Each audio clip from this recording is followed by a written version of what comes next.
Introduction. In the mid-20th century, psychologist B.F. Skinner conducted an experiment that, at first glance, appears trivial. He placed pigeons inside a box and programmed food delivery at random intervals, completely unrelated to the animal's behavior.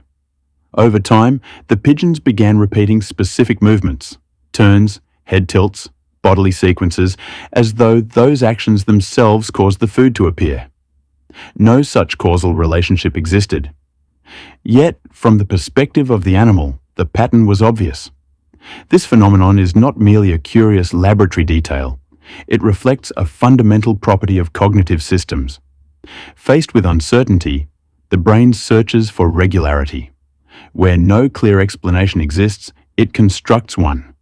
Where no verifiable causality is available, it infers correlation. And where correlation repeats itself, ritual emerges. In human beings, this mechanism is vastly more sophisticated, yet structurally similar. The ability to detect patterns, including false positives, has been evolutionarily advantageous. It reduces anxiety, enables anticipation, and creates a sense of control over an uncertain environment. The cost is equally well known: the tendency to overinterpret reality. A significant portion of religious experience can be examined within this framework, not as a primitive error, but as a highly sophisticated response to the complexity of existence. Religions, in their origins, were not irrational systems. Within their historical context, they represented the most advanced available models for explaining phenomena, structuring societies, and regulating behavior. They worked. For centuries, religions organized time, defined hierarchies, established ethical codes, and enabled the continuity of entire communities under adverse conditions. Judaism, in particular, developed a unique architecture, a detailed legal system capable of regulating not only religious life, but virtually every dimension of daily existence. That structure, the Halakha, is not merely a collection of norms. It is an operational model of civilization. But systems do not exist in a vacuum. Their effectiveness depends on the environment in which they operate. And the environment has changed. Humanity now inhabits a radically different reality from any previous historical period.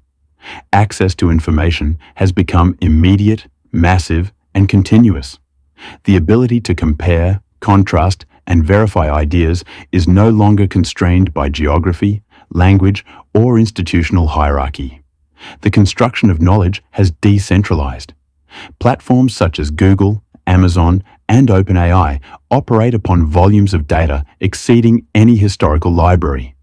They detect behavioral patterns, anticipate decisions, and provide real-time recommendations with increasing precision. They do not possess authority in the traditional sense, yet they increasingly shape interpretation itself. The contrast with traditional systems of authority is unavoidable. For millennia, the transmission of knowledge depended upon stable hierarchical structures.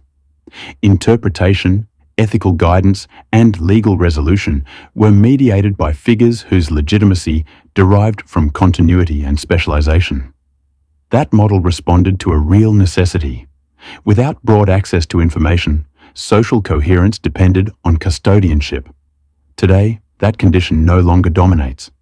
The contemporary individual rarely consults a single source. He compares, evaluates, cross-references, and synthesizes. This behavior is no longer exceptional. It is standard within digital culture.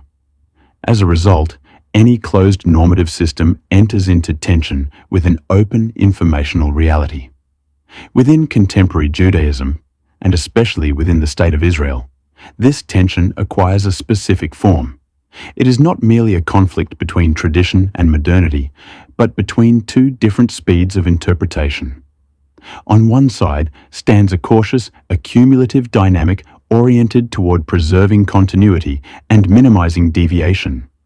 On the other stands an adaptive, comparative dynamic oriented toward integrating new information and responding to changing realities. Both are legitimate. The first protects identity and stability. The second preserves relevance and adaptability. The problem emerges when the distance between them ceases to be complementary and becomes structural. In this context, certain sectors restrict access to philosophically complex works, such as Maimonides' Guide for the Perplexed, under the argument that such texts require intellectual or spiritual preparation. From within the traditional framework, this position attempts to preserve interpretive integrity and prevent fragmentation. Continue the journey from myth to system. Get God Index.